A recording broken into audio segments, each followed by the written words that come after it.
예, 중간고사 대신하는 리포트는 앞에다 내셨죠? 예, 한 사람도 예외 없이 다 제출을 했을 것으로 생각합니다. 아직 내지 않은 학생은 이따 쉬는 시간에 내주시기 바랍니다.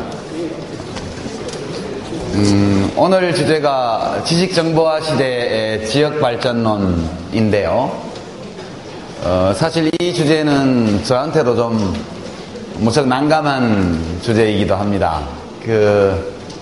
여러분들이 보통 이제 경제학을 가르치는 선생이면 이제 뭐든지 다 알 거다, 그렇게 생각하실지 모르겠지만, 여러분이 생각하는 것보다는 경제학 박사나 경제학 교수들이 경제에 대해서 그렇게 다 아는 것은 아니죠.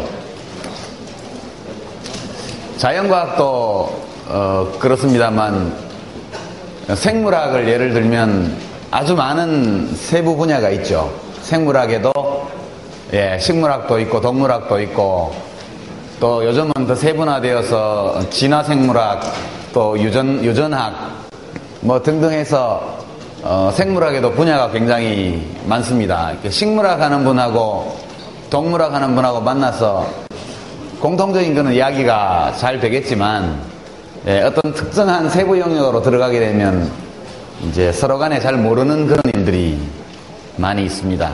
경제학도 마찬가지여서 사실 비정규직 문제 같은 것을 다루는 노동시장 이론도 경제학의 한 분야이고, 또 대운하 사업과 같은 그런 국책 사업을 다루는 그것도 이제 미시재정정책이라 그래서 재정학의 한 분야로서 경제학에 속하고요.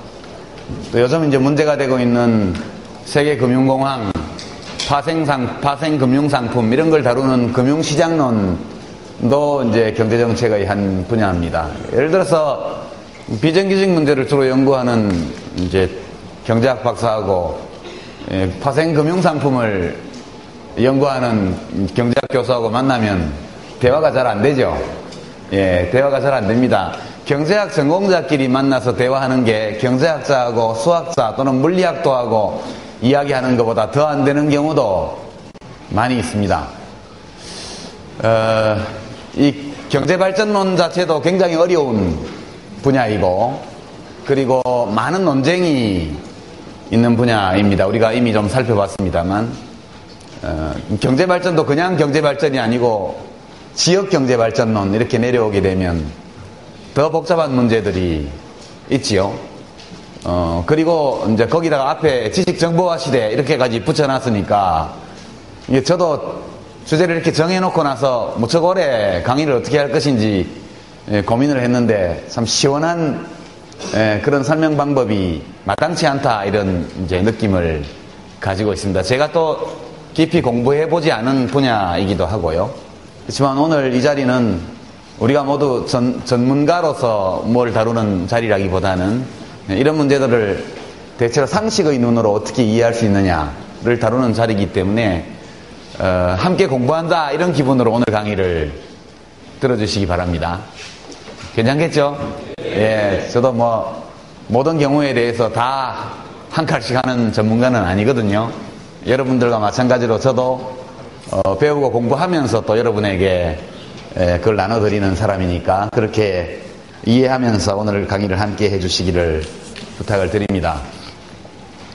강의 시작 전에 여러분들 지난주에 우선 중간시험 보시느라고 수고하셨습니다. 시험들 다 잘 봤습니까?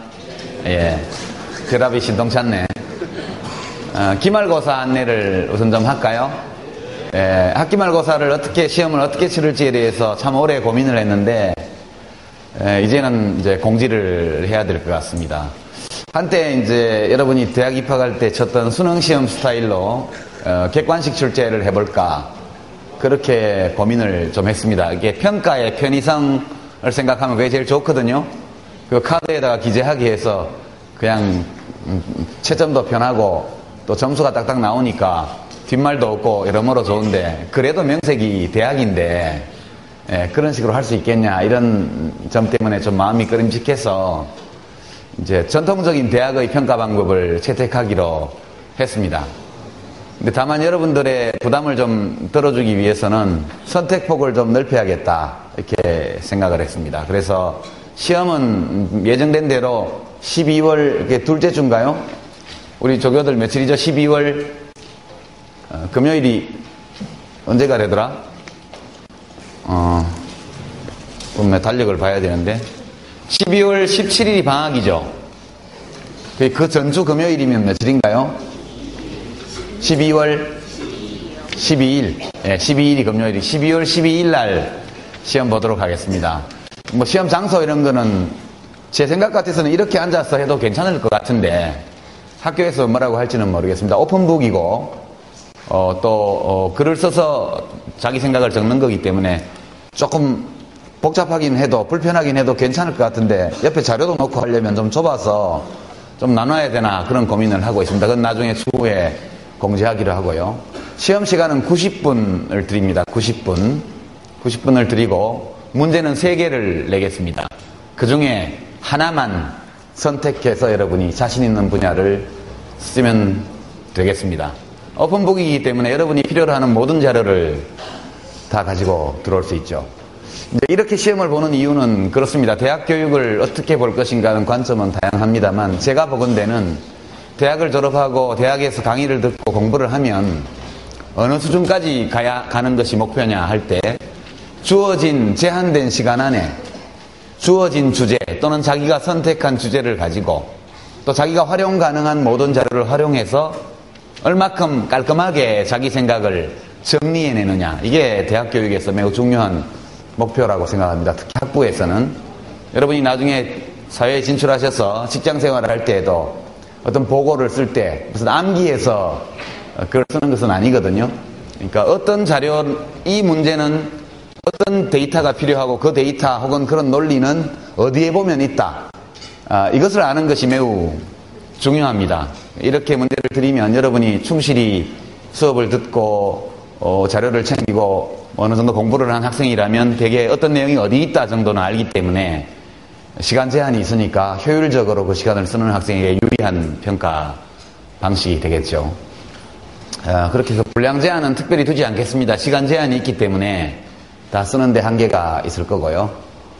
그렇게 해서 여러분이 답안을 작성하시고 나면 뭐 바쁜 학생들은 가시고 그렇지 않은 학생들은 또 모이면 문제풀이 시간을 30분 내지 1시간 정도 간단하게 함께 그런 주제들을 되게 어떤 각도에서 어떤 식으로 다루는 것이 괜찮다 이런 제 의견을 여러분한테 말씀드리고 또 답안을 보다 보면 제가 생각하지 못했던 좋은 답안들이 나올 수도 있습니다만 이제 평가 기준은 3가지입니다. 첫 번째는 정합성입니다. 정합성은 그 주제에 대해서 쭉 자기 생각을 기술한 것이 앞뒤가 맞고 조리가 있고 구조가 탄탄한 그런 글이 되도록 해야겠죠. 그건 이제 글 하나의 기준으로 보고요. 둘째는 세부 내용의 타당성입니다. 그러니까 논리가 맞지 않는 또는 뭐 사실 해석이 잘못된 또는 적절치 않은 근거를 끌어대는 이런 것들은 좋은 평가를 받기 어렵죠. 말하고 하는 바를 입증하기 위해서 꼭 필요한 사실관계, 데이터 또는 논리, 해석의 시각 이런 것들을 잘 활용해서 전체적으로 글 하나가 자기 정합성을 가지고 내용적으로 타당한 글이 되어야 되겠습니다. 세 번째 기준은 독창성입니다. 독창성. 수업 시간에 우리가 함께 공부한 것을 잘 요약하는 것도 매우 훌륭한 능력이지만 그 못지않게 표면적으로 관계없어 보이는 것들 또는 뭐 다른 사람들이 보통 고정관념을 가지고 있을 때는 생각하기 어려운 것들을 자기가 거기서 어떤 데이터를 새로 찾아 쓰든가 또는 어떤 새로운 논리, 새로운 시각 이런 것들을 활용했을 때는 또 좋은 평가를 해야 될 것 같습니다. 훌륭한 학생은 선생님이 가르친 것보다 더 많이 배우죠. 여러분들 중에도 그런 좋은 학생이 많이 있을 것으로 그렇게 생각합니다. 그 3가지 정도의 기준에 따라서 평가하게 될 겁니다. 오늘 리포트는 예고한 대로 20점을 기준으로 해서 5등급 정도로 나누어서 16점에서 20점 정도가 배정되도록 그렇게 평가하겠습니다. 그리고 이제 기말 시험은 60점으로 해서 또 등급을 나누어서 그렇게 평가를 하고요. 그리고 뭐 출석 점수 지난번에 감점, 무단결석은 감점을 1점씩 하기로 했으니까 하고 수업 진행에 도움을 주거나 독창적인 또는 탁월한 질문이나 발언을 한 학생에게 가점 준 것들 다 기록해서 얹어서 그렇게 하고, 예, 기타 이제 동점자 처리나 이런 등등은 예고한 대로 부수적인 것들을 반영해서 동점자는 처리하도록 그렇게 진행을 하겠습니다. 너무 공포감을 가지지는 마시고요. 우리가 지금 오늘 7번째 주제고 8, 9, 10번째까지 하고 나면 기말 시험 전까지 2번의 강의 시간이 더 있습니다. 그러니까 그 기간에는 여러분에게 학습 부담을 많이 드리는 새로운 주제를 하지 않겠습니다. 하지 않는 대신에 휴강하면 안 되죠.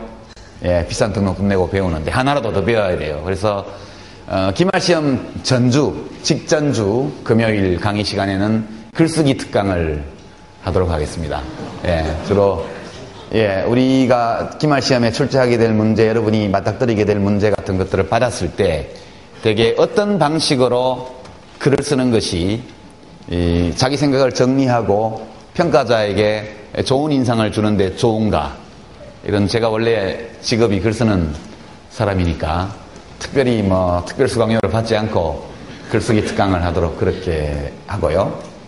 또 한 주가 남죠. 그 전주에는 여러분들이 거의 대부분 비전공 학생들이기 때문에 지금 제가 질문을 여러 개 이렇게 여러 학생들한테 받고 있는데 무슨 한계 효용 또는 한계 개념과 관련되어 있는 이론적인 이해 이런 것들을 충분히 하지 않은 채 지금 현안 문제에 대해서 강의를 해왔습니다. 그래서 마지막에 2번째 주 강의에서는 특정한 테마와 직접 관련되어 있지 않고 거의 우리가 다루는 모든 주제와 관련될 수 있는 아주 기본적이고 철학적인 그런 경제학의 이론적 기초에 관해서 1시간 정도 일종의 보강 성격의 강의를 하도록 하겠습니다. 그걸 듣고 나면 우리가 다뤘던 주제들을 돌이켜보고 그 주제들을 어떻게 다뤘는지를 돌아볼 때 좀 더 이해가 깊어질 수 있는 그런 계기가 될 수 있을 것으로 그렇게 생각합니다. 마지막 2주 강의는 직접 시험에 출제될 수 있는 주제가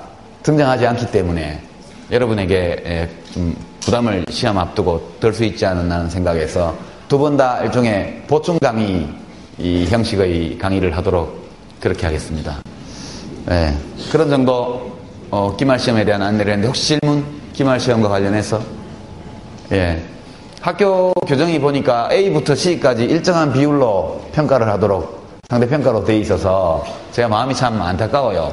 D 이하를 받는 학생이 한 명도 없기를 바랍니다. 더더군다나 출석을 잘 관리 못해서 학점을 못 받거나 너무나 이게 도저히 학점을 줄 수 없는 그런 답안지를 내서 눈물을 머금고 F 처리를 해야 되는 이런 사태가 없기를 여러분께 간곡하게 부탁을 드립니다.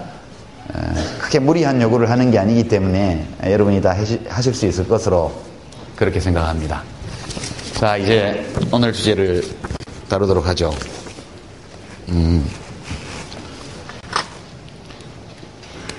여기 지금 3개의 키워드가 있습니다. 지식정보화, 지역, 그리고 발전. 3가지 개념이 있는데 맨 먼저 발전에 대해서 살펴보고 그 다음에 지역 발전, 그 다음에 지식정보화와 이것이 어떻게 관련되어 있는지. 최근 보도를 보면 대구가 이제 모든 데이터에서 확실하게 인천에 뒤지는 제3의 도시에서 제4의 도시로 전락했다, 이런 보도가 나오고 지역 언론에서도 매우 큰 관심을 보이고 있지만 되게 주된 기준이 지역 내 총생산 GRDP라고 말하는 그게 중요한 기준인데요. 그게 이제 전국 꼴찌를 한 게 지금 17년째 되고 있습니다. 대구시가 16개 시도 가운데 전혀 새로운 현상이 아닙니다. 그래서 왜 이런 일이 벌어지는지 오늘 강의가 끝나고 나서 대구 경제가 왜 이렇게 어려워졌는지, 그러면 잘 나가는 다른 지역은 무엇 때문에 좀 잘 나가는지 상대적으로 이런 것들에 대해서 저렇게 볼 수도 있겠구나 하는 이제 나름의 가설, 이런 것들을 여러분이 마음속에 가지게 되기를 바랍니다. 경제학 공부에도 국어사전이 필요한데요. 우선 발전에 대해서 보겠습니다. 이 development, 이 발전이 뭐냐? 국어사전을 찾아보면 더 나은 또는 더 좋은 상태로 또는 단계로 나아가는 것, 이렇게 되어 있습니다. 대체로 이 개념에는 특별히 문제 제기를 할 게 없죠. 어떤 것이 사회나 혹은 경제가 지금보다 더 나은 혹은 더 좋은 상태 또는 단계로 나아가는 것 또는 올라가는 것, 이것을 이제 발전이라고 합니다. 분명히 보면 어떤 나라는 더 나은 상태에 있고 어떤 나라는 못한 상태에 있고 어떤 지역은 더 나은 상태에 있고 어떤 지역은 못한 상태에 있는 게 확실합니다. 낮고 못함, 좋고 나쁨의 차이가 분명히 있죠. 그것은 실체가 있습니다. 그런데 손으로 잘 만져지지도 않고 눈으로 바로 보기도 어렵죠. 좀 더 잘생긴 남학생, 좀 더 예쁜 여학생, 매우 주관적이긴 하지만 눈에 보이죠. 그러나 이런 것들은 직접적으로 존재하는 것은 분명한데 잘 보이지를 않습니다. 직접적으로는. 여러분, 우리가 몸무게가 더 무거운 학생이 있고 더 가벼운 학생이 있는데 직접 들어볼 수가 없죠. 그때 필요한 것이 저울입니다. 저울. 체중계. 체중계에 올라가면 그것을 킬로그램 단위로 나타내죠. 그러니까 우리가 어떤 것, 눈에 직접 보이지 않고 한눈에 파악하기 어려운 어떤 것을 양적으로 비교하려고 할 때는 항상 측정 도구가 필요하고 그 측정 도구로 측정한 것을 기록해서 비교하는 인덱스, 지수, 수치가 필요합니다. 이 발전도 마찬가지로 분명히 더 발전한 곳과 더 덜 발전한 곳 또는 발전하지 못한 곳이 있는데 이것을 무엇을 측정 도구로 해서 어떻게 계량적인 숫자 또는 어떤 크기 이런 것들로 나타낼 거냐, 이것이 굉장히 큰 고민입니다. 항상 이런 문제를 다룰 때는. 그래서 이 발전에도 이것을 재는 여러 가지 측정 도구 또는 지수들이 있습니다. 만약 발전을 더 나은 상태라는 것을 사람이 더 행복하게 살 수 있는 상태, 이렇게 우리가 이야기한다면 어느 국가 또는 어느 지역의 발전 수준을 나타낼 수 있는 많은 지표들이 있지요. 우리가 보통 언론 보도에서는 GRDP, 이따 자세히 다루겠습니다만 GRDP라는 것은 지역 내 총생산, 이것은 그 지역에서 얼마나 많은 부가 생산되었느냐를 가지고 이 발전을 규정하는 이 척도로 삼으려는 삼으려고 할 때 쓰는 인덱스가 되겠습니다. 근데 사실 이제 지표에는 이 발전 수준 또는 더 낮고 좋은 상태를 파악하기 위한 지표에는 두 종류가 있습니다. 하나는 객관적 지표가 있고요. 또 하나는 주관적 지표가 있습니다. 주관적 지표는 간단하죠. 이제 대구 시민들한테 이렇게 묻습니다. 여러분, 대구의 발전 수준이 만족스러우십니까? 이렇게 물어보면 네, 만족스럽습니다. 아닙니다. 만족스럽지 못합니다. 이런 답변이 나올 겁니다. 또는 대한민국 국민으로서 태어나서 대한민국에서 시민으로 살아가는 것이 행복하십니까? 예, 네, 아니요. 이렇게 나오겠죠. 이 주관적인 답변에서 긍정적인 답변이 많을수록 그 사회는 객관적으로 어떻든 거기 살고 있는 주민들에게는 분명히 좋은 상태라고 말할 수 있습니다. 이 지수가 높을수록.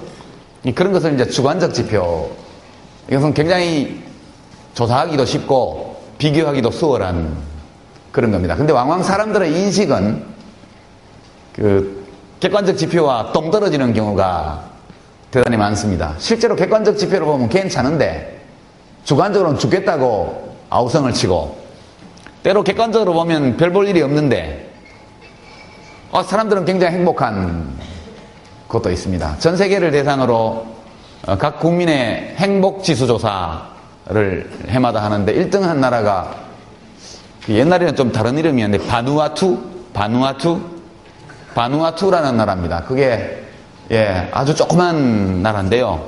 국민소득도 굉장히 낮고 국토도 손바닥만 하고 그런 어디 뭐 폴리네시아에 있는 작은 섬나라인가 뭐 하여튼 그런데 거기가 1등이에요. 바누아투. 한국보다는 파키스탄이나 방글라데시가 국민들의 행복지수가 훨씬 높습니다. 우리나라는 한 200개국 중에서 중간 이하에 해당합니다. 1인당 GDP 순서로는 세계 30위권이 되는 나라이고 기후 조건도 굉장히 좋고 국토도 아름답고 역사도 길고 그런 나라인데 만족도는 재작년인가 데이터를 보니까 102등 그 정도 나오더군요. 중국이 우리보다 훨씬 높습니다. 약 30위권 들어있죠. 이게 주관적인 것과 객관적인 것은 많이 다르죠.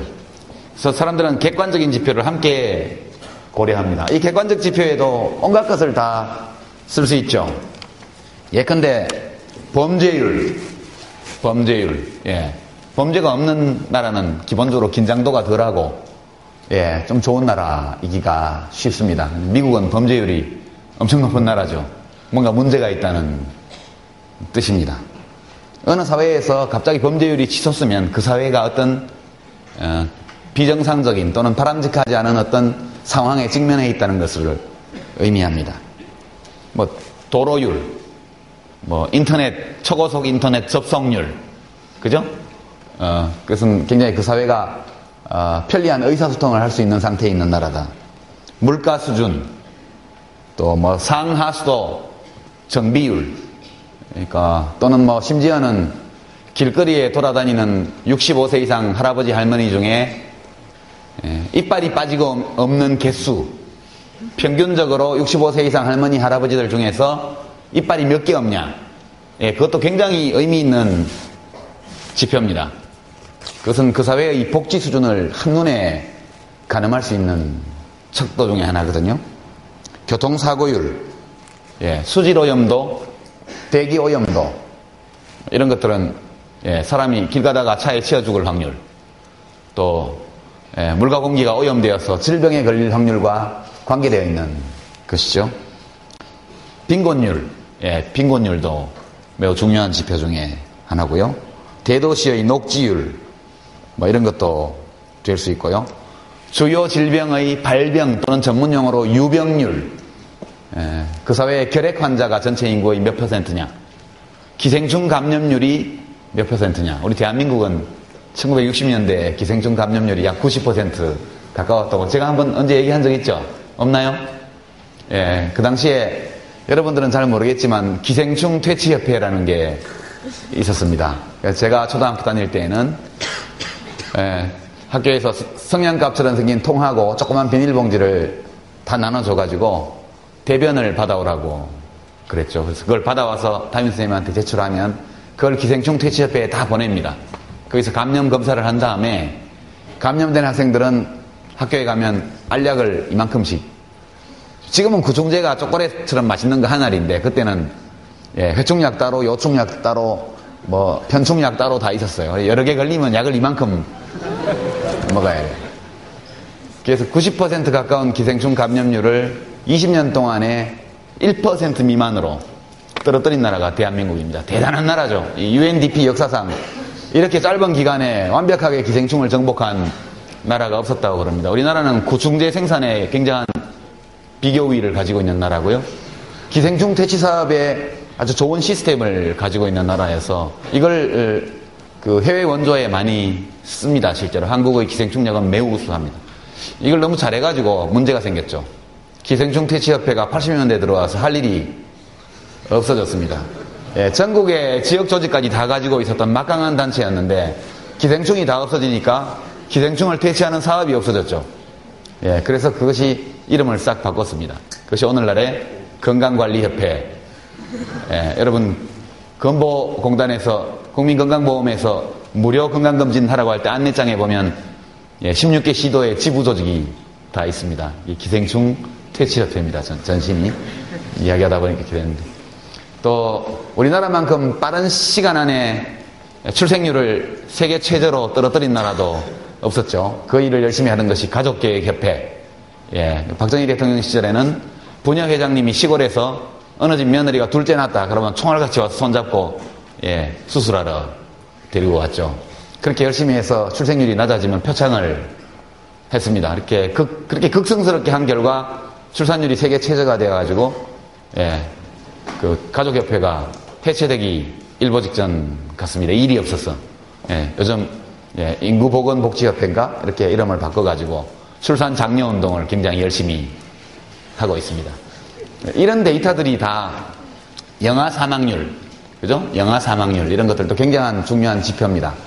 근데 이제 그런 모든 지표 중에서 가장 널리 쓰이는 것이 GDP입니다. GDP. 특히 그 중에서도 1인당 GDP.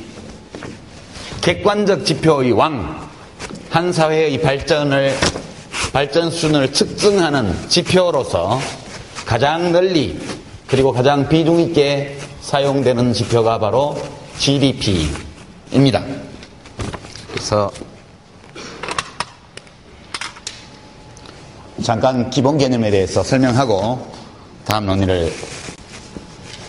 GDP가 있고요. 여러분 언론을 보다 보면 요즘은 이거 잘 안 쓰지만 GNP가 있고요.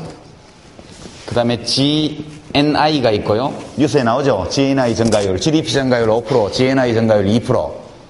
그렇게 나옵니다. 그 다음에 GRDP를 보기로 하죠. 이것은 이제 G는 gross, D는 domestic, P는 product입니다. 이것은 이제 대한민국에서 우선 장소는 대한민국에서 한 해 동안 1년 동안 생산된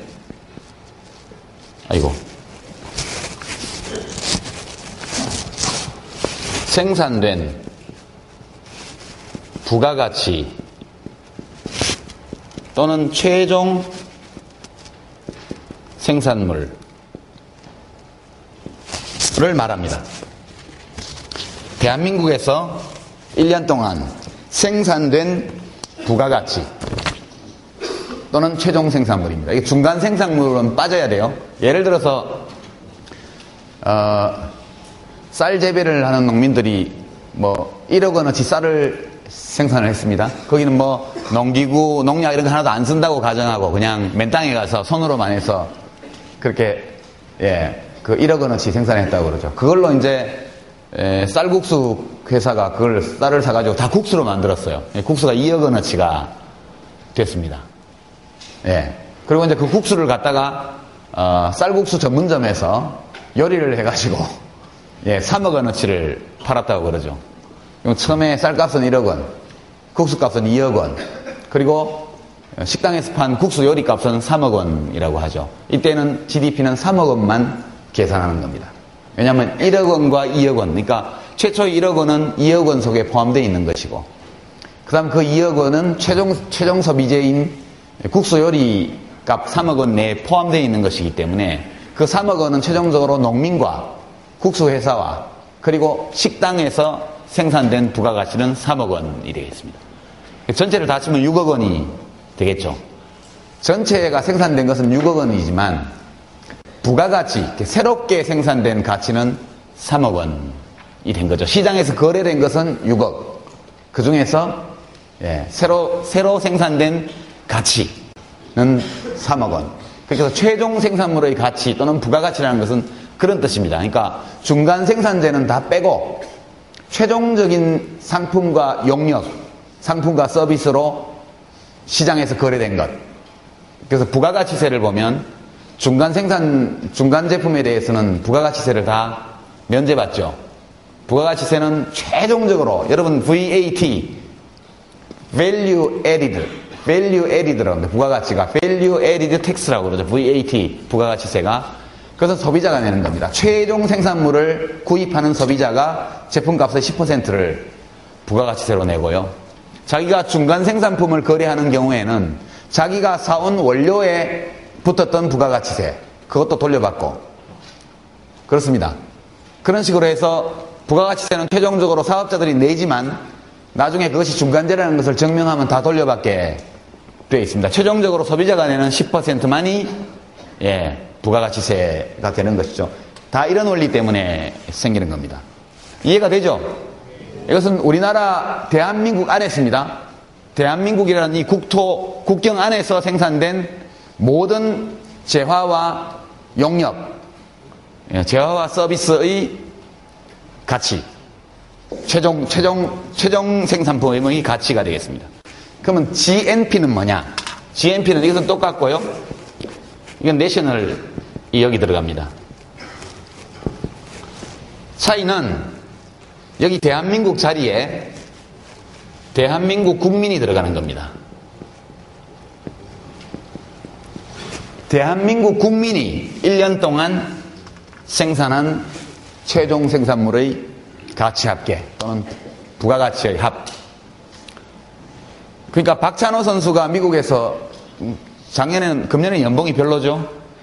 박찬호 선수가 연봉이 몇십만 달러 안 되는 걸로 아는데 많이 받을 때는 몇백만 불도 받았지만 박찬호 선수가 또는 박지성 선수가 메이저리그나 혹은 EPL에서 받는 연봉 또는 보너스 이런 것들은 대한민국 국민이 번 거죠. 그렇지만 GDP에는 안 들어옵니다. 국내에서 벌은 게 아니기 때문에. 그 GNP에는 박지성 선수나 박찬호 선수, 그러니까 우리나라 국민이 우리나라 국경 밖에서 생산한 재화와 용역의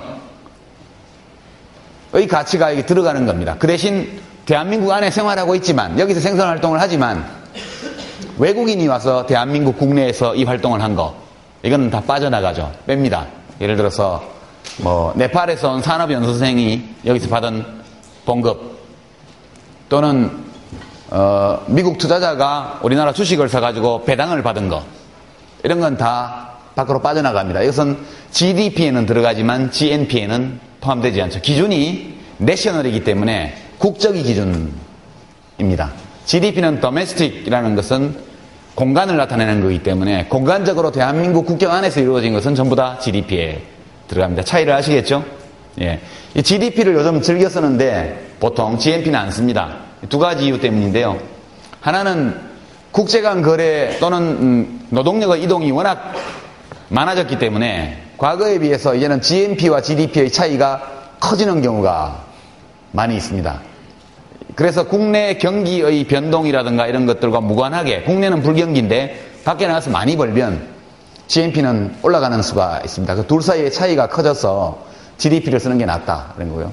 두 번째는 GDP가 GNP보다 국내의 다른 경제 변수와의 관계가 훨씬 밀접합니다. 고용, 실업률 이런 거 있죠. 또는 물가 등등과의 관련성이 GNP보다는 GDP가 직접적이고 밀접하기 때문에 그 어떤 척도 또는 지표로서의 쓰임새가 GDP가 더 우수합니다. 그래서 보통 언론 보도나 어떤 학술 논문에서 다 GDP를 쓰는 경향을 보이죠. GNI는 뭐냐? GNI는 Gross National Income입니다. 인컴, 국민 총소득. 이것은 GNP, GDP나 다 똑같은 개념인데 차이가 뭐냐? 교역 조건을 반영한 겁니다. 교역 조건. 교역 조건이라는 거는 우리가 밖에 내다 파는 물건이 있고 사오는 물건이 있죠. 내다 파는 물건이 굉장히 비싸지고 사다 쓰는 물건이 굉장히 싸지면 GNP나 GDP 수치는 똑같아도 우리 훨씬 부자죠. 훨씬 부자입니다. 달러 베이스로, 국제통화 베이스로 우리가 파는 핸드폰 값이 막 오른다든가 또는 반도체 값이 막 오른다든가 이러면 국민소득이 막 올라가요. 저절로. 저 GNI를 계산을 하면. 유가가 막 오르면 우리 GNI는 내려가게 되어 있습니다. 총체적으로 우리가 파는 물건과 사는 물건 사이에 사는 물건이 비싸지고 파는 물건이 싸지면 GNI는 내려가게 되어 있습니다. 우리가 사오는 물건은 허래지고 우리가 파는 물건이 비싸지면 그러면 우리의 GNI는 올라가게 되어 있습니다. 여기 차이 나는 것은 교역 조건을 반영했다. 그것 차이밖에 없고요. 그래서 여러분이 언론 보도를 보실 때 GNI 성장률이 GDP 성장률보다 우리는 늘 좀 뒤떨어지는 경향이 있습니다. 그래서 근본적으로는 지난 한 10여 년간 유가와 원자재 가격이 계속 올랐기 때문이죠. 유가는 2002년도에 약 30불 하던 것이 금년초에는 150불 가까이 갔다가 지금 65불 수준으로 다시 반토막이 몇 달 사이에 나긴 했습니다만 쭉 상승세였습니다. 철강, 비철금속 등등의 국제 원자재도 가격이 계속 상승해 왔기 때문에 교육 조건이 우리에게 불리한 쪽으로 많이 진행이 되어서 GNI 성장률이 지난 10여 년, 15년간 GNP, GDP 성장률보다 훨씬 낮은 상황이 지금까지 계속되어 왔다 이렇게 말씀드릴 수 있습니다. GRDP는 GDP하고 같습니다. 그로스, 그 다음에 리저널이 들어갑니다. 이게 똑같습니다. Domestic Products. 리저널이 들어간 것은 GDP가 국민국가 전체를 대상으로 이 지표를 산출하는 것이라면 GRDP는 임의적으로 분할한 공간적 범위 안에서 저걸 내는 겁니다. 그러니까 16개 시도를 기준으로 16개 시도의 GRDP를 낼 수 있고요. 236개 시군구 단위로도 저걸 낼 수 있습니다. 근데 이제 시군구 단위로 내는 거는 안 하고 있죠. 지금 서비스가 이루어지는 거는 다 16개 시도를 대상으로만 이 계산이 이루어지고 있죠. 그래서 이제 서울부터 시작해서 제주까지 16개 시도별로 해마다 GDP 통계와 거의 쌍둥이라고 할 수 있는 미니어처라고 말할 수 있죠. 똑같은 구조를 가진 GRDP 통계가 나옵니다. 자, 이제 여러분 GDP, GNP, GNI, GRDP에 대해서 세부적으로 찾아보면 제가 설명하지 않은 작은 요소들이 많이 차이들이 있지만 크게 보면 이렇게 요약할 수가 있는 것이죠. GNP는 국민국가라는 공간적 단위 안에서 이루어진 경제활동을 얼마나 활발했는가를 측정하는 도구이고 GNP는 대한민국 국민이라는 인적인 집단이 얼마만큼을 생산했느냐를 재는 것이고 GNI는 위에 두 가지를 국제 거래 환경, 국제 물가 수준 이런 것들을 감안해서 실질적인 크기로 좀 변용한 것이고요. GRDP는 GDP를 행정구역 단위로 쪼개서 계산하는 것입니다. 내용은 똑같습니다. 이 국민소득 계정이라고 그러는데 이거를 GDP, GNP, GNI 이런 것들을 국민소득 계정이라고 얘기를 합니다. 이 계산표를.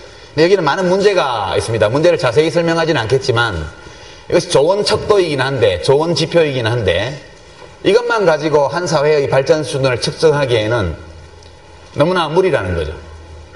경제적 발전 수준조차도 이 지표만으로는 완벽하게 포착해낼 수 없다. 이런 문제가 있습니다. 주로 한 4가지 정도 GDP, GNP 통계가 경제 발전 수준을 재는 척도로서 가지는 문제, 그래서 한 10여 가지 정도가 지적이 되고 있지만 여기서는 한 4가지 정도 아주 중요한 비판들을 잠깐 살펴보도록 하겠습니다.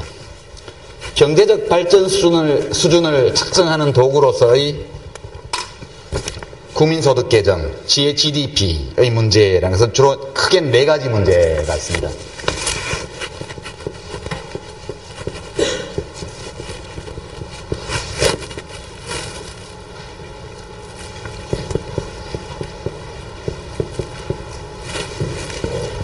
키워드만 쓰죠.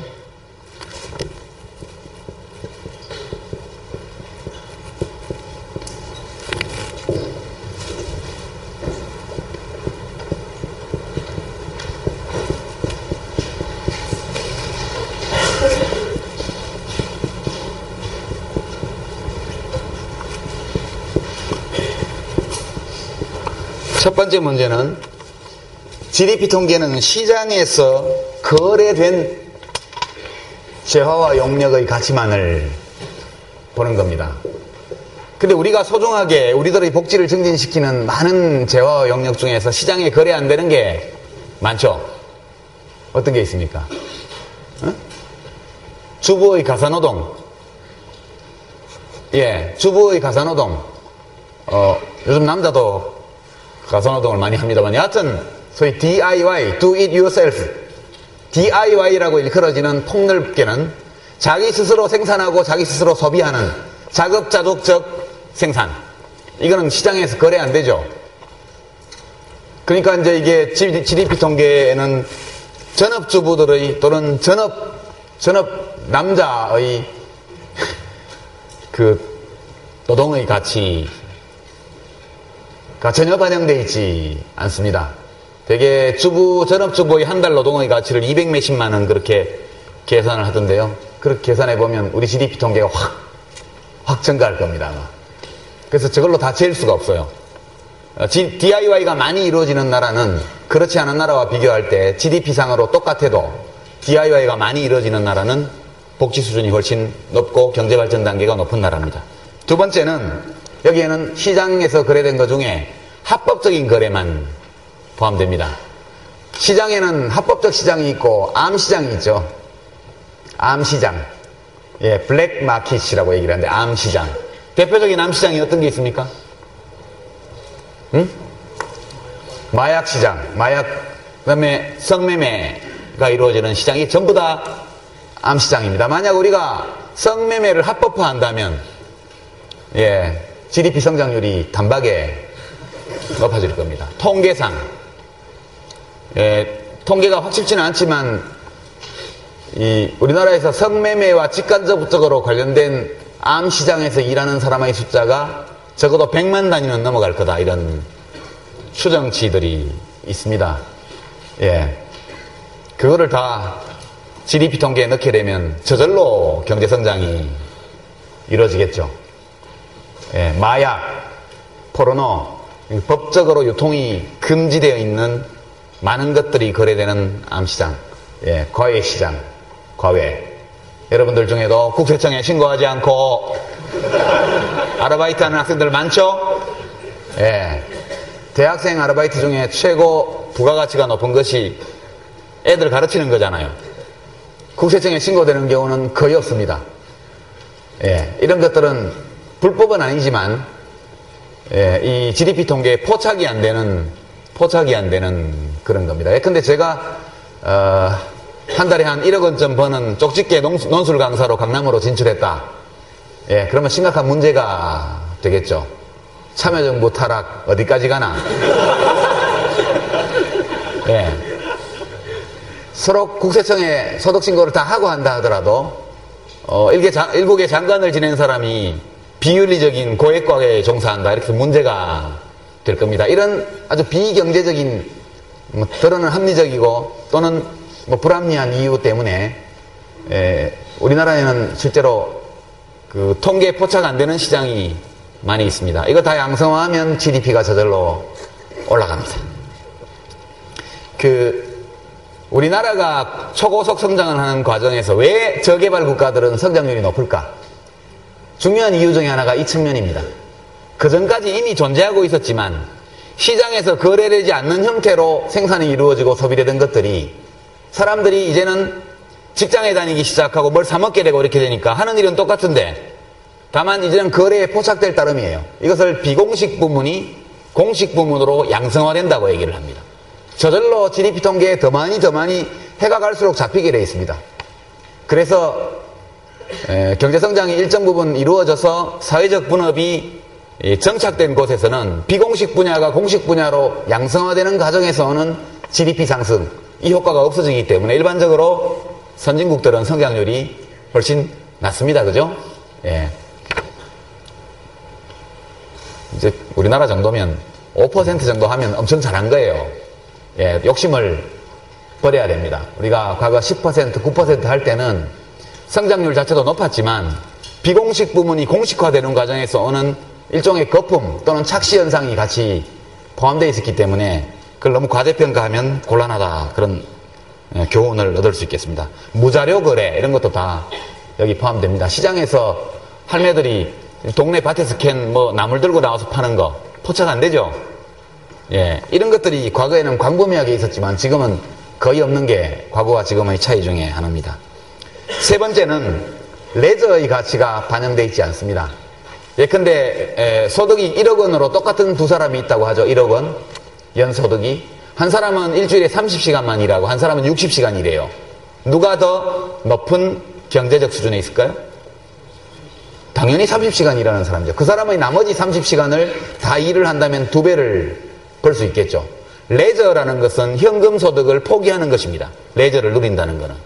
그래서 다른 조건이 동일하다면, 다른 게 다 동일하다면 레저 시간을 계산해보고 레저 시간이 훨씬 많은 사회가 더 발전한 사회입니다. 우리나라가 1인당 GDP 수준은 세계 32위, 32위 그 수준인데 실제 생활 수준은 그보다 훨씬 못합니다. 왜냐하면 30위 안에 드는 나라 중에 우리보다 노동을 더 많이 하는 나라는 한 곳도 없기 때문이죠. 우리보다 더 1인당 GDP가 저 뒤에 있는 사람들, 그러니까 여기 GDP를 Gross National Domestic Product per capita 이렇게 하면 1인당 GDP입니다.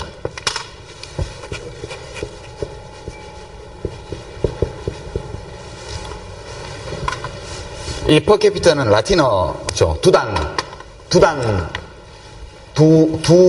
예, 한 사람당 그런 뜻입니다. 그러니까 1인당 GDP가 우리가 32위, 30위권이라 하더라도 대개 한 50위권에 있는 나라 중에 우리보다 더 노동시간이 긴 나라는 거의 없습니다. 대한민국 국민은 현금 소득은 많지만 레저 시간이 굉장히 부족하기 때문에 예, 실제 이 GDP 통계만큼 높은 경제적 수준에 있는 것은 아니다. 그렇게 말할 수 있고요. 네 번째는 생산의 부작용. 이게 이제 주로 환경 파괴와 많이 관련된 겁니다. 예. 어떤 기업이 제가 어릴 때에는 예, 대구 신천 상류 상동에 염색 공장이 들어왔는데 어느 날 파란 물이 흐르고 다음 날은 빨간 물이 흐르고 예, 지금 대백이 있는 그 앞에서 주로 목욕하고 놀았는데 예, 지금 같으면 상상할 수도 없는 일입니다. 그리고 나서 종이공장, 폐지재생공장이 중동에 들어오고 나서 지금은 다 없어졌습니다. 전혀 정화되지 않은 폐수들이 그냥 흘러 들어왔습니다.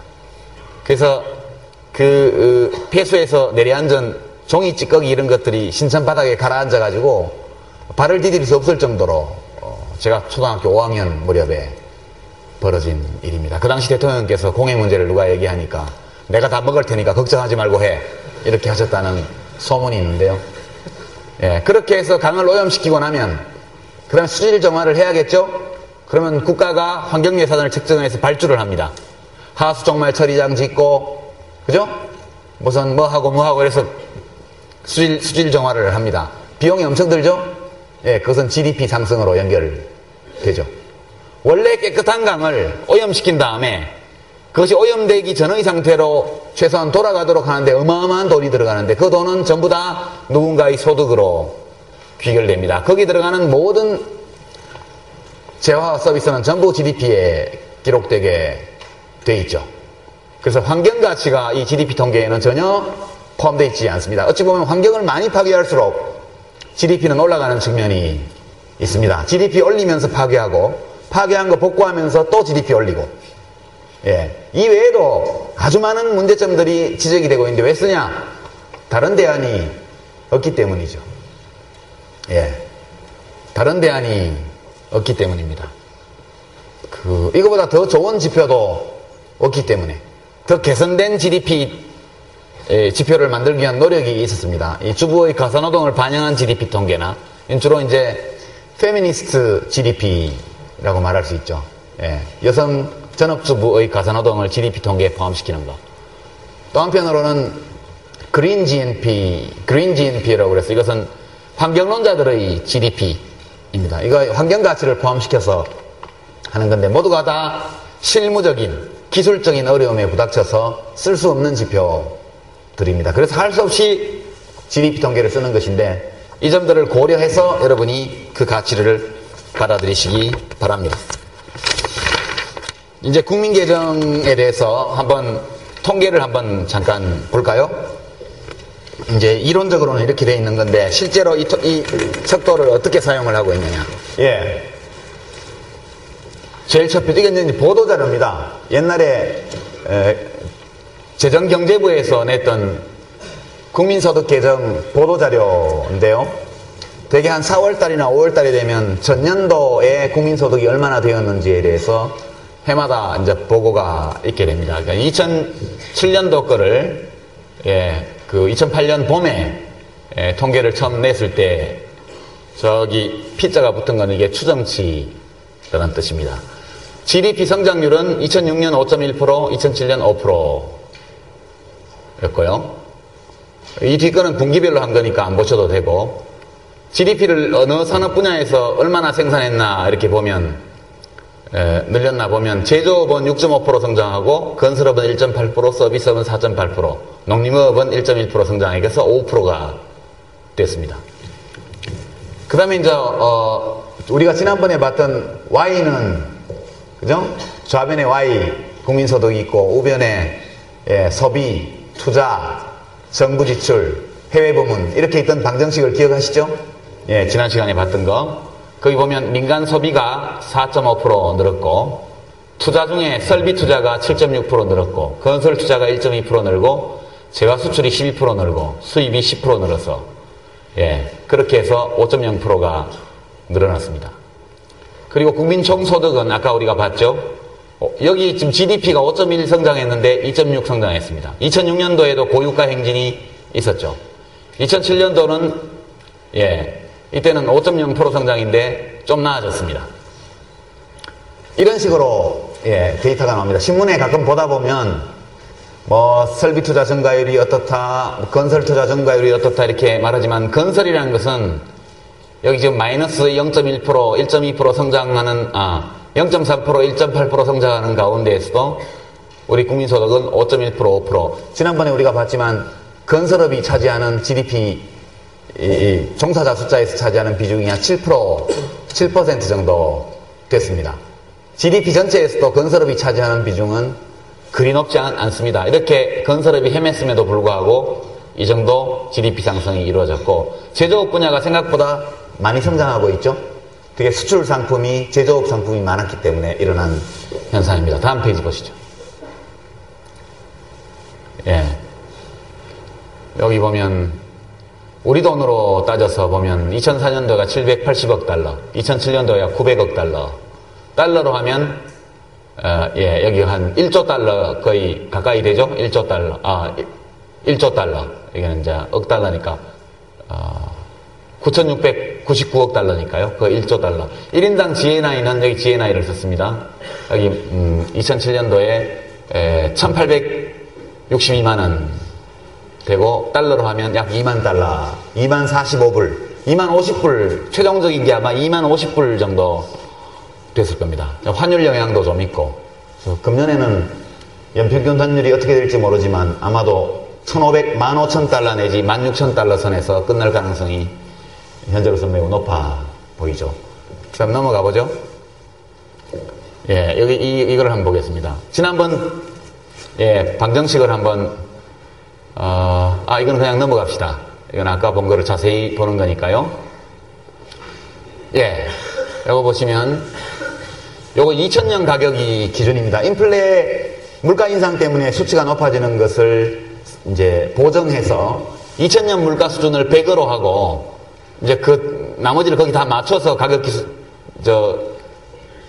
대비를 해서 성장률을 계산을 한 겁니다. 각 전년도 같은 분기 대비 성장률인데요. 보시면 GDP는 이 꼭지점을 연결하는 선으로 이렇게 움직였고 GNI는 그하고 어떨 때는 심하게 이쪽은 막 올라가는데 이쪽은 막 내려오고 이렇게 요동을 칩니다만 전체적으로 보면 되게 4% 내지 5% 선에서 성장을 하고 2003년도가 특히 낮았죠. 이때가 카드채 위기 때문에 금융공황 위기론이 돌고 이래서 경제가 매우 안 좋았던 때가 2003년도입니다. 그리고 나서 중간 등락이지만 대체로 이런 선에서 왔습니다. 다음. 이것도 아까 본 거니까 넘어가도록 하죠. 이제 요거 한번 봅시다. 주요 지출 항목별 성장률 추이. 요게 이제 민간 소비가 얼마나 늘었냐. 그 다음에 요게 총 고정자본 형성이라는 게 투자를 말하는 겁니다. 투자가 얼마나 늘었냐. 수출입이 어떻게 됐냐 이걸 보는 겁니다. 민간 소비가 보면 역시 2002년도에는 꽤 높았지만 불황으로 가면서 2002년도 경기 성장률이 낮으면서 2003년도, 4년도가 굉장히 낮습니다. 그리고 이제 투자도 보면 건설 투자가 들쭉날쭉 하는 가운데 굉장히 부진했고요. 설비 투자가 2000년도에 굉장히 높았지만 그 뒤로는 매우 부진합니다. 이게 우리나라가 성장률이 좀 지체되고 경제가 어려웠던 현상을 반영하는 거죠. 수출은 잘 나갔죠? 성장률이 뭐 두 자리 계속력이 이렇습니다. 보통 10% 이상, 많으면 20%까지 수출 성장을 하게 돼요. 주로 이 분야에서 굉장히 활발했기 때문에 그나마 어느 정도의 경제 성장이 이루어진 걸 반영하고 있습니다. 다음. 이것도 그냥 넘어가죠. 여기 잠깐만 올려보세요. 이게 시계열편인데요. 좀 더 올려보세요. 여기가 76년부터 나와 있네요. 71년부터 있구나. 여기 보시면 연간으로 보시죠. 이때가 8.2, 이게 4.5죠? 굉장히 낮죠, 이때가 제1차 오일 쇼크가 났을 때 아마 그 무렵인 걸로 추정이 되고요. 거기 잠시 회복했다가, 여기 1980년에 마이너스 1.5가 됩니다. 이때 5.18이 일어났던 해입니다. 1979년이 굉장히 큰 불황이었고요. 30% 수준의 인플레이율을 기록했던 해입니다. 그때가 1979년 제2차 중동전쟁이 나면서 친미 국가에는 기름 안 준다. 그래서 우리나라가 그 이스라엘을 하고 단교하고 그 대만도 또 뭐 문제가 생기고 막 그랬습니다. 여하튼 그 미국 편드는 나라들하고는 오펙 국가에서 거래 안 하겠다 이렇게 해서 그때 굉장히 큰 어려움에 우리가 빠지게 됩니다. 그리고 나서 그 다음에 보시죠. 그 다음에 1980년대 와서 이제 성장률이 굉장히 높습니다. 이때가 삼저호황이라 그래서 환율 낮고 유가 낮고 뭐 낮고 이래가지고 성장을 많이 했을 때고요. 그 다음 쭉 되게 이 정도의 성장률을 기록을 합니다. 밑으로 내려보시죠. 위로 올려보시죠. 2005년 5.1, 5.0.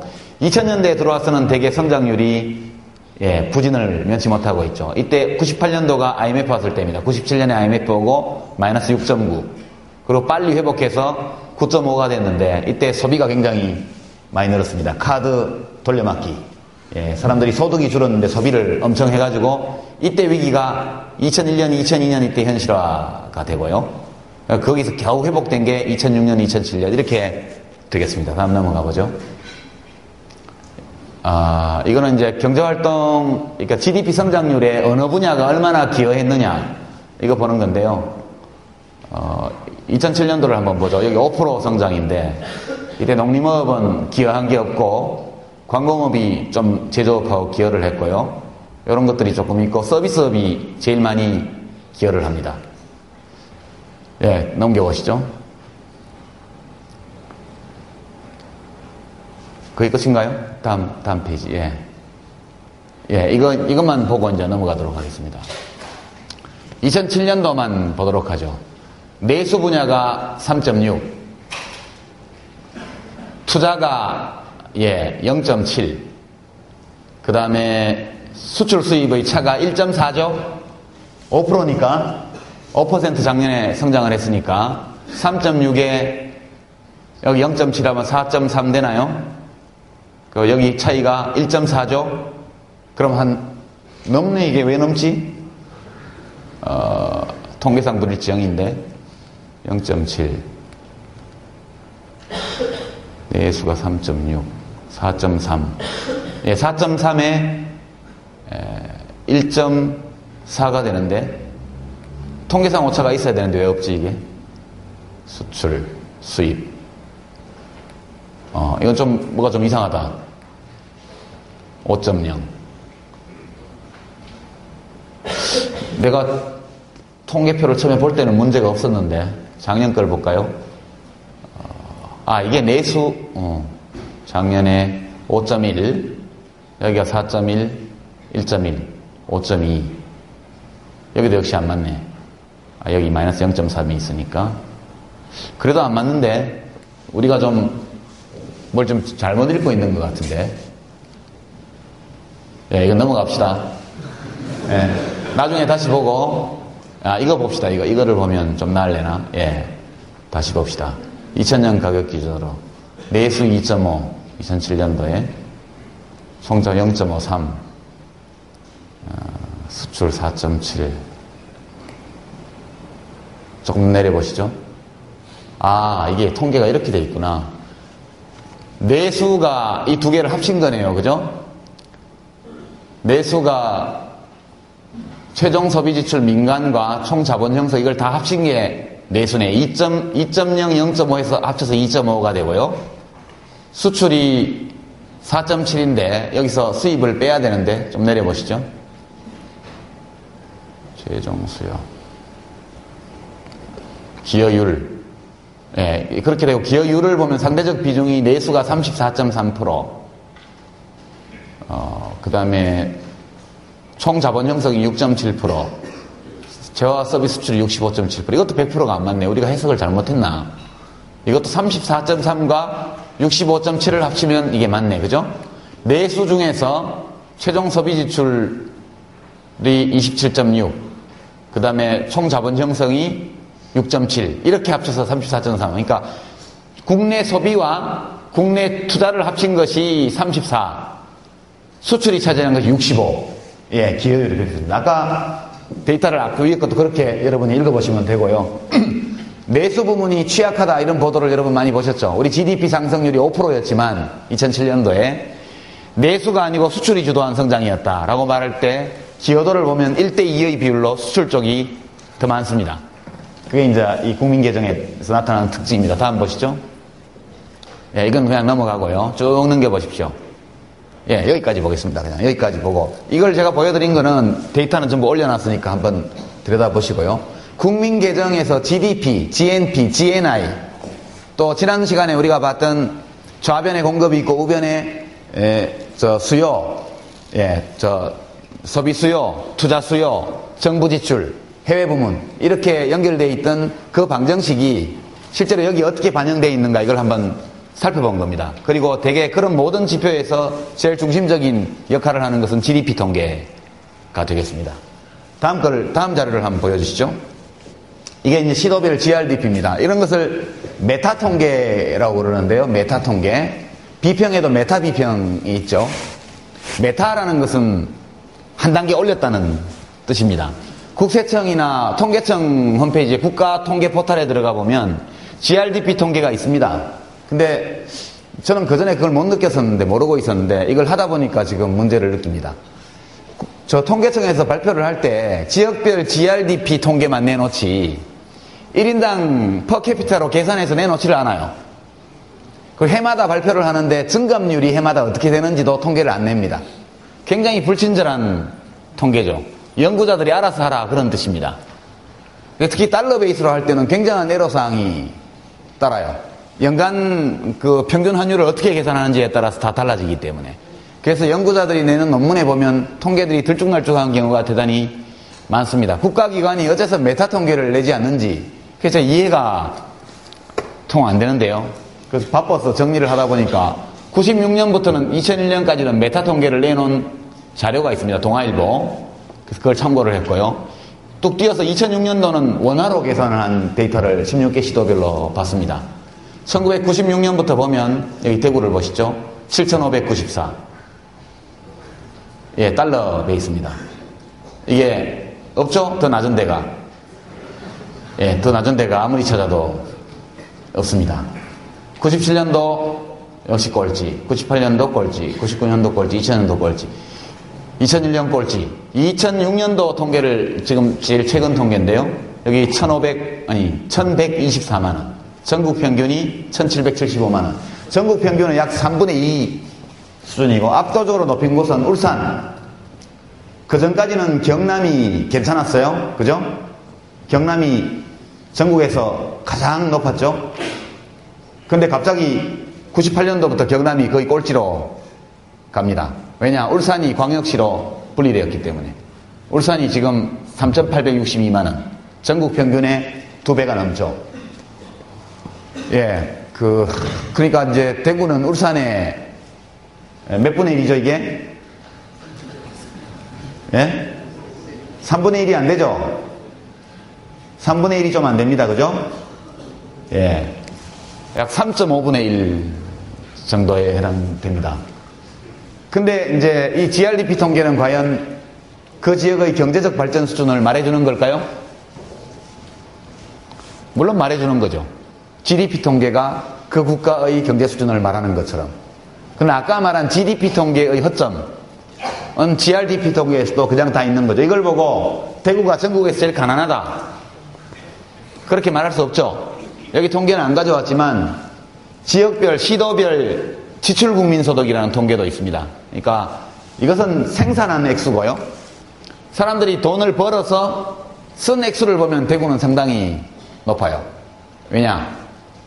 대구 시민이 울산 회사의 주식을 많이 가지고 있으면 생산은 울산에서 이루어지지만 분배는 대구에서도 함께 받게 되는 거죠. 대구가 이렇게 낮은 이유는 기업이 없기 때문입니다. 간단히 말해서.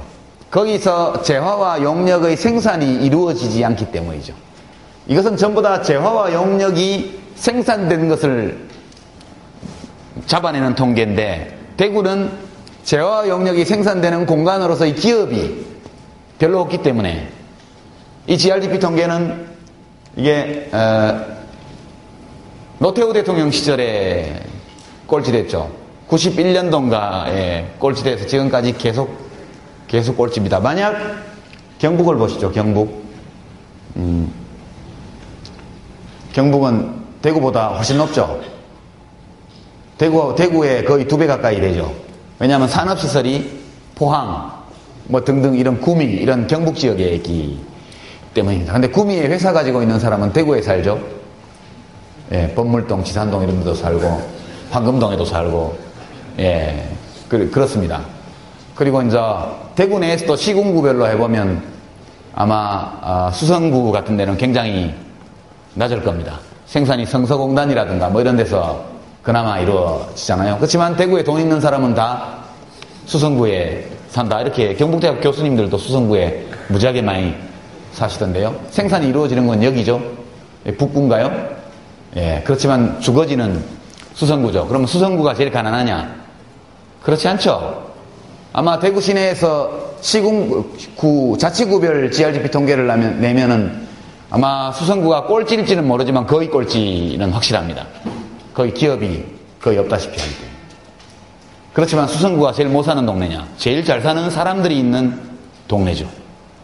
이 GRDP 통계에는 그런 허점이 있습니다. 근데 여러분 보도 보시면 대구 17년째 꼴찌 이래가지고 뭐 정권 차원에서 차별했다 뭐다 이런 얘기 나오는데 죄송한 말씀이지만 여기서 잡고 있을 때 꼴찌 됐고요. 계속 꼴찌고 또 잡아도 꼴찌입니다. 이명박 정부 끝나는 그날까지 꼴찌일 거고 그 뒤에도 꼴찌를 면할 전망은 거의 없다. 현재로서는. 이것이 객관적으로 지표가 말해주는 것입니다. 이 경제성장률 용어 설명을 저거 좀 끌어다 주시죠.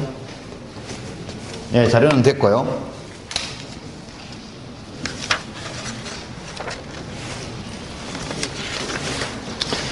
자, 이 경제발전 문제에 대해서 이거 굉장히 복잡한 문제인데 경제학자들이 어떤 식으로 다루는지를 잠깐 살펴보죠. 분명히 있습니다. 성장하는 지역과 그렇지 않은 지역이. GDP 통계가 많은 이론적인 또는 실제적인 허점이 있다 하더라도 저 GDP 통계의 흐름이라는 것은 그 지역이 경제적으로 번영하고 있느냐 아니냐를 알 수 있게 해주는 중요한 지표가 됩니다. 그래서 그럼 무엇이 도대체 어느 지역 또는 어느 국가의 경제 성장률을 올리는 것일까? 예컨대 7%로 경제 성장률을 올린다는 공약을 대통령이 후보 시절에 하셨죠. 어떻게 하겠다는 얘기를 들어보셨습니까? 예. 감세가 경제 성장률을 높인다는 것은 전혀 실증적인 이론적인 근거가 없다. 그 말하면 약간 과장이고 거의 없다. 이렇게 말할 수 있습니다. 논리적 연관도 없고 경험적 인과관계도 입증되어 있지 않습니다. 그 다음에 작은 정부 지출을 줄이는 것이 경제 성장률을 높이는 데 도움이 되느냐? 그건 역시도 경우에 따라서 가능하다. 그러나 일반적으로는 성립하지 않는다. 그렇게 되어 있습니다. 경제 성장을 가져오는 요인이 무엇인가에 대해서는 경제학자들의 의견이 거의 일치합니다. 경제 성장을 가져오는, 경제적 발전을 가져오는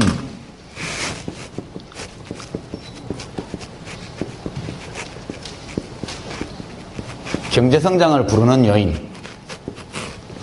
첫 번째는 자연자원. 아주 이것은 전통적으로 있던 시각입니다. 그렇죠. 자연자원이 풍부한 곳은 낫죠. 뭐 사우디아라비아 같은 데는 가만 정부는 아무것도 안 하고 있었는데 국제 원유값이 2배로 올라가지고 GDP 성장률이 30%, 35% 고도성장, 세계 최고의 고도성장을 구가합니다. 러시아의 성장률이 푸틴 집권하에서 높았던 것도 고유가와 관계가 굉장히 깊죠. 그렇습니다. 예. 이제 그 통계만 보고 있으면, 야, 무슨 두바이 같은데 뭐, 예, 사우디아라비아도 25%인데 우리나라 5%가 뭐야. 예. 그거는 경제성장의 요인을 살피지 않아서 그런 것이죠. 자연자원은 언제나 경제성장에 중요한 역할을 합니다. 그 중요도가 지금은 과거보다 많이 떨어졌지만, 두 번째는 노동력.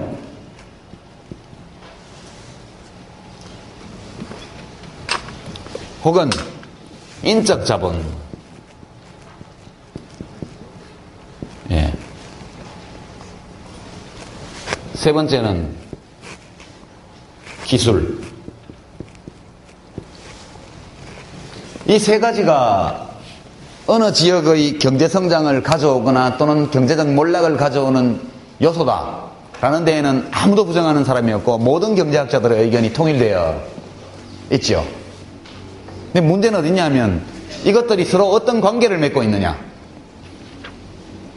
이것들이 어떤 방식으로 경제성장에 영향을 미치며 이 독립변수라면 독립변수라고 할 수 있는 이 변수들이 어떤 관계를 맺고 있느냐에 대해서는 의견이 굉장히 다양합니다. 그래서 경제발전을 가지고 오는, 경제발전을 시키겠다는 목표를 제시할 때 어떻게 하겠다는 것이 달라질 수밖에 없는 것이죠. 이 요소들이 어떤 관계를 서로 맺고 있느냐에 따라서 시각이 다르면 서로 다른 해법이 나오게 되어 있습니다. 그래서 그 자세한 내용은 제가 뭐 설명은 안 하겠습니다만 시각이 매우 다양하다. 그 요새 와서는 이 인적 자본에 관해서도 조금 다른 시각이 제시되고 있고, 그래서 추가적으로 플러스 알파로 나온 주장들이 사회자본, 소셜 캐피털이라고 얘기합니다. 또는 심지어는 창조자본, 이런 용어까지, 개념까지 등장을 합니다. 이런 것들만으로는 설명할 수 없다. 부분적으로는 설명할 수 있지만 제대로 설명하기 어렵다. 특히 이것은 이제 지식정보화 시대와 매우 밀접한 관련을 맺고 있습니다. 참고로 작은 정부가 경제성장에 기여한다는 것은 이론적으로는 성립합니다. 어떤 경우에. 예컨대 여러분 무슨 주간지의 분석기사 이런 걸 읽다 보면 레퍼 커브라는 말이 가끔 나올 거예요. 그 레이건 시대 또는 부시 공화당 정권이 있을 때마다 작은 정부론이 나오잖아요. 경제성장을 하려면 작은 정부 큰 시장을 해야 된다라는데 가장 확실한 이론을 제공한 사람이 래퍼라고 말하죠. 퍼스트 네임이 뭔지는 잊어버렸네. 래퍼라는 경제학자가 있었습니다. 옛날 레이건 시대 때.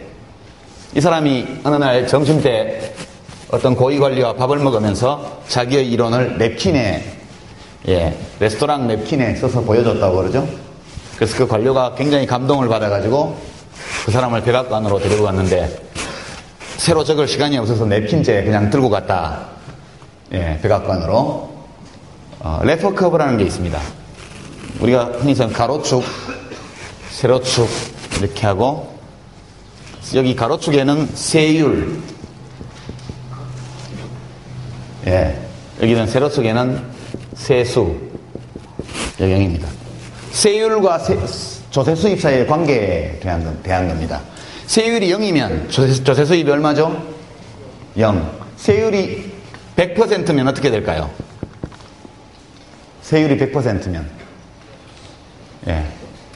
일이 좋아서 일하는 사람 빼고는 아무도 일 안 하겠죠. 그죠? 100% 번 걸 국가가 다 가져가면 아무도 일 안 할 거라는 얘기예요. 그래서 이 둘 사이의 관계는 이런 관계가 된다는 겁니다. 그 어떤 꼭지점이, 여기가 몇 프로인지 먼저 어떤 꼭지점이 있어요, 꼭지점이.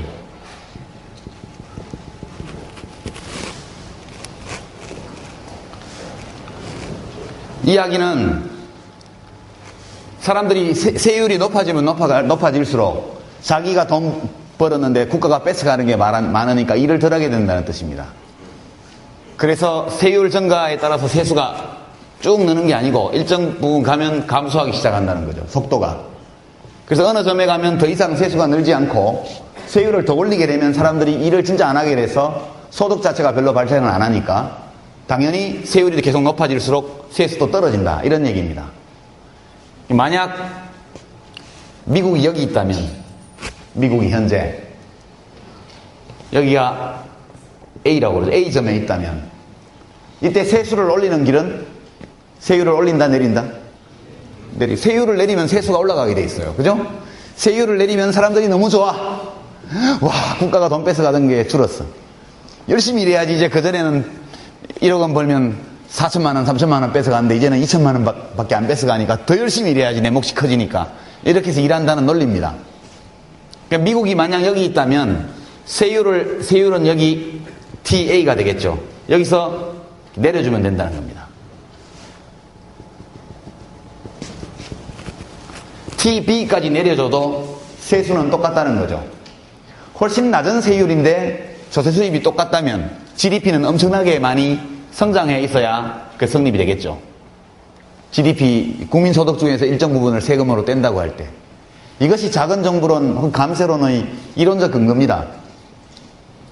이것이 레이건 대통령에게는 너무나 감동적이었던가 봐요. 그래서 세율을 막 내렸죠. 법인세도 깎아주고 상속세도 깎아주고 뭐도 깎아주고 다 해서 세금을 내렸습니다. 세수가 어떻게 됐을까요? 세수가 줄었죠. 미국이 여기 있었던 것이 아니고 여기 어디 있었다는 얘기입니다. 또는 여기 어디, 여기 B, 여기 있었다는 뜻입니다. 미국은 조세 부담률이 OECD 국가 중에 가장 낮은 나라입니다. 한국 빼고. 네, 한국 빼고 가장 낮은 나라죠. 그렇게 세율이 낮은 나라에서 감세 정책을 채택한 거죠. 국민소득이 팍팍 늘고 그래서 세수가 증가한 것이 아니고, 이 레퍼 커브는 트리비얼한 겁니다. 공자님 말씀이라는 거죠. 옳은 얘기인데 현실적으로 아무 의미가 없다는 뜻입니다. 이게 유명한 일화인데 어떤 사람이 둘이서 기구를 타고 놀고 있었어요. 공중에 있죠? 기구 타는 거. 한참 가다가 길을 잃어가지고 어딘지를 모르게 됐어요. 마침 내려다보니까 농부가 한 사람 있더란 말이죠. 저기요, 지금 저희 어디 있어요? 농부가 또 쳐다보니, 당신들 지금 기구 위에 있잖아. 옳은 말이죠? 예, 그것은 참입니다. 그 명제는. 당신들은 지금 기구를 타고 있다. 예, right. 그리고 아주 정확하죠. accurate. but useless. 그러니까 이 과학의 영역에는 그런 것들이 왕왕 있습니다. right, accurate, but useless. 옳고 정확한 얘기인데 아무짝에도 쓸모가 없는 얘기라는 겁니다. 이것은 그걸 트리비얼하다고 합니다. 논리학에서는. 아무 의미가 없는 이야기예요. 우리가 어디 있는지를 모르는 한. 레퍼는 미국이 여기 있다고 생각했지만 실제 미국은 여기 있었던 거죠. 우리가 수요 곡선은 우하향한다. 이것은 알고 있죠. 공급 곡선은 우상향한다. 가격과 비교할 때 공급량과 수요량은. 그렇지만 그 수요 곡선이나 공급 곡선이 어떤 모양을 가지고 있고 어디에 놓여 있는지는 모른다고 그랬습니다. 마찬가지로 레퍼 커브라는 것은 있겠지만 이것이 구체적으로 이 꼭지점이 세율이 30%에 있는지 40%에 있는지 70%에 있는지 알 수가 없어요. 이 레퍼 커브의 모양이 이렇게 생겼는지 모른다는 얘기입니다. 더더군다나 이렇게 생겼던 간에 현재 세율이 어느 위치에 있는지를 확정하기 어렵다는 얘기죠. 이것은 옳은 얘기지만 트리비얼한 것입니다. 아무 의미가 없는 것이죠. 이거에 따라서 감세를 했죠. 감세를 하니까 어마어마한 재정 적자가 발생했습니다. 이것은 공화당 정권이 들었을 때마다 반복된 일입니다. 지난 몇십 년간. 세수가 감소하니까 재정적자가 나게 되고, 그죠? 재정적자가 나면 돈을 빌려와야 되죠. 미국 정부가. 그죠? 돈을 빌려오려면 어떻게 됩니까? 이자율을 많이 줘야 되죠. 미국의 이자율이 높아지면 유럽, 중동에 있던 돈들이 미국으로 막 갑니다. 이자율이 높아지니까. 그러면 다들 달러를 구하려고 미국에 돈 꺼주려면 달러가 있어야 되니까. 그러면 달러 가치가 오르게 돼 있습니다. 국제적으로 달러가 비싸지게 돼 있어요. 그럼 미국이 수출이 어떻게 되겠어요? 수출이 안 되죠. 미국 달러가 비싸진다는 얘기는 미국의 물가가 올라가는 거하고 똑같습니다. 국제시장에서. 미국 물건을 사기 위해서는 달러가 있어야 되니까. 그래서 발생한 것이 무역적자. 이 메커니즘은 서로 연관되어 있어요. 강세, 재정적자. 재정적자를 차입으로 메꾸기 위해서는 금리를 올리고, 미국의 금리가 올라가면 달러 값이 올라가고, 달러 값이 올라가면 미국 제품이 수출이 안 돼서 무역적자가 엄청나게 생겼습니다. 그래서 레이간 시대에도 쌍둥이 적자. 그죠? 여러분 아시죠? 쌍둥이 적자. 클린턴이 들어와서 겨우겨우 원상복구 시켰죠? 다시 아들 부시가 들어와가지고 또 아버지 부시 때의 2배가 넘는, 레이건 시대의 2배가 넘는 쌍둥이 적자를 또 발생시켰습니다. 그래도 맥케인 후보가 40% 넘게 지지율이 나와요. 희한하죠? 우리나라 같으면 10%도 안 나올 텐데. 예, 우리나라처럼 화끈하게 왔다 갔다 하는 데는 그렇게 안 나올 텐데. 그렇습니다. 그것이 감세론이 만든 미국 사회의 모습이거든요. 지금 우리나라에서 감세론을 가지고 경제성장을 한다는 얘기는 이런 것들을, 이 레퍼 커브가 그 경제학자들의 뒷머리에 들어있는 것입니다. 대한민국의 조세부담률이 20%가 조금 넘는데, 예, 거기서 15%로 깎아준다 그러면 사람들이 일을 더 열심히 할까요? 상속세를 깎아주는 거하고 똑같은 논리인데요. 사람들이 왜 돈을 버느냐? 자식한테 물려주려고 번다. 자식한테 물려줄 수 없다면 왜 벌겠냐? 이렇게 나오는 거죠. 여러분들은 어떻습니까? 자식한테 물려주려고 돈 벌어요? 상속세율을 올리면 자식한테 많이 물려줄 수가 없기 때문에 사람들이 돈을 덜 모은대요. 돈을 덜 벌고. 그것이 상속세를 깎아주는 논리적 근거입니다. 예, 미국의 부자들은 상속세 깎지 말라고 성명을 내죠. 빌 게이츠를 비롯해서 미국의 유명한 부자들이 공화당 정권이 상속세를 사실상 폐지하는 법안을 내려고 그러니까 반대 성명을 냅니다. 그 사람들은 어차피 상속세를 안 내요. 왜냐? 다 기부하니까. 빌 게이츠가 지금 일선에서 물러나서 하는 일이 자선사업 아닙니까? 자기 전 재산을, 거의 전 재산을 자식들한테는 겨우 먹고 살 만큼 좀 도와주고, 전 재산을 재단에 기부해서 그 재단이 가난한 사람들을 돕는 일을 하고 자기가 거기 났습니다. 그런 사람들에게 상속세는 아무런 의미도 없는 것이죠. 상속세를 깎아주면 경제성장이 올라간다, 이런 얘기는 대한민국 부자들의 이데올로기적인 또는 가치의 편협함을 반영하는 겁니다. 왕왕 사람들이 어떤 주장을 할 때에는 그 사람을 우리가 이해해야 합니다. 왜 저럴까? 나쁜 사람이라고 생각하지 말고 그분들로서는 그렇게 말할 수밖에 없어요. 가치관이 그렇기 때문에. 우리가 에일리언, 외계인이 나오는 영화를 보면 다 무섭죠? 에일리언 1, 2, 3, 4. 그 여배우 누구예요? 시고니 위버가 나오는 에일리언 1, 2, 3, 4. 그 다음에 톰 크루즈가 나오는 우주전쟁, War of the World. 그죠? 영화들을 다 보면 에일리언들은 무서워요. 막 그냥 땅속에 파고 들어가서 지구를 쪼개고 막 사람을 막 핏바라먹고 전부 다 그렇습니다. 왜 그럴까? 실제 에일리언이 그럴까? 아무도 모르죠. 그죠? 본 적도 없으니까. 물론 칼 세이건 같은 사람이 컨택트 그런 소설을 써서 거기는 평화롭게 접촉하죠. 우리 ET는 굉장히 우호적이죠. ET는 굉장히 우호적입니다. 근데 우리가 영화나 문학 작품에서 보는 외계인의 모습은 인간의 모습입니다. 인간의 상상 속에 존재하는 인간의 모습. 우리 자신이 지금까지 수십만 년을 살아오면서 에일리언들에게 그렇게 했거든요. 코르테즈라는 스페인 사람은 400명 데리고 가서 100만 명의 아즈텍 문화를 완전히 멸망시켰잖아요. 다 죽이고. 인류의 진화의 역사에서 인간은 언제나 외모라든가 피부색이라든가 언어라든가 이런 것들이 다른 집단을 만날 때 적대적으로 했습니다. 죽이고 빼앗고 약탈하고 그렇게 살아온 것이 인간의 역사입니다. 우리들의 마음속에는 익숙한 것에 대해서 우호적으로 하고 낯선 것에 대해서 적대적으로 하라는 행동 매뉴얼이 우리 유전자 속에, 뇌 속에 프로그래밍 되어 있습니다. 진화 과정에서. 우리가 과학기술이 발달해서 10,000광년, 20,000광년 떨어진 곳에 지구와 유사한 환경에 있는 어떤 행성에 간다면 틀림없이 그렇게 할 겁니다. 과거 우리끼리 했던 것처럼 정복할 거예요. 그러나 만약 수만 광년 떨어진 거리를 단시간에 건너올 수 있을 정도로 높은 과학기술 수준을 가지고 있는 어떤 외계 생명이 있다면 결코 그렇게 행동 안 할 겁니다. 이 왕왕 보면 사람들이 공포에 사로잡혀서 어떤 얘기를 하거나 절박하게 뭔 얘기를 할 때 그것이 일부러 하는 거짓말이라기보다는 그 사람의 내면을 반영하는 것이다. 이명박 대통령께서 상속세 없애주고 뭐 깎아주고 종부세 없애주고 뭐 이런 거 하면 경제가 잘 될 거라고 생각하는 것은 그분이 그럴 때 일 열심히 하는 분이라서 그래요. 실제로는 그렇지 않습니다. 우리 많은 사람들이 오로지 자기의 이기적 욕망을 위해서 일하는 게 아니에요. 먹고 살기 위해서 돈 벌어야 되지만 오로지 먹고 살고 돈을 모은다는 목적 때문에 일하지 않습니다.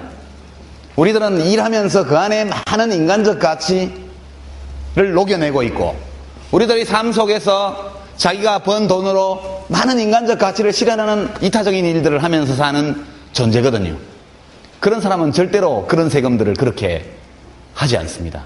사람들이 지도자가 펴는 정책이라는 것은 그 지도자의 마음속에 있는 가치관의 반영이거든요.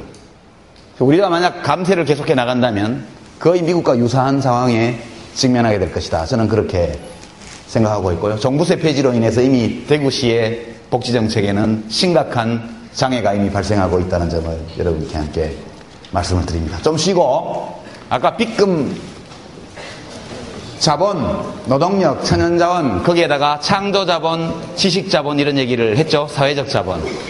그 맨 아래쪽 부분을 이따 쉬고 나서 강의 시간에 마저 다루도록 그렇게 하겠습니다. 수고하셨습니다.